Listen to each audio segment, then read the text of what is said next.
Want to change the joystick speed on your DJI Osmo Pocket 1, 2, or 3? By doing this, you'll get smoother control over your gimbal movements. In this video, I'll show you how to change the joystick speed on your DJI Osmo Pocket.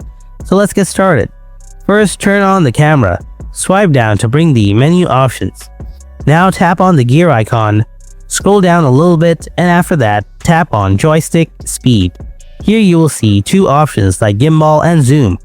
Now, adjust the speed for each one individually.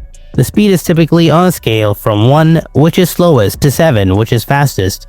The default setting is usually 4. Select the desired speed for both the gimbal and the zoom using the slider.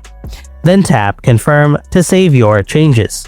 You can now go back to the main recording screen and test out the new joystick speed to see if it meets your needs. And that's all for today. This is how you can change the joystick speed on your DJI Osmo Pocket. Hope you found this video helpful. If you did, then don't forget to hit that like button, and if you have any kind of questions, then ask me in the comment section below. Thanks for watching. I'll see you in the next video. Until then, stay tuned and take care.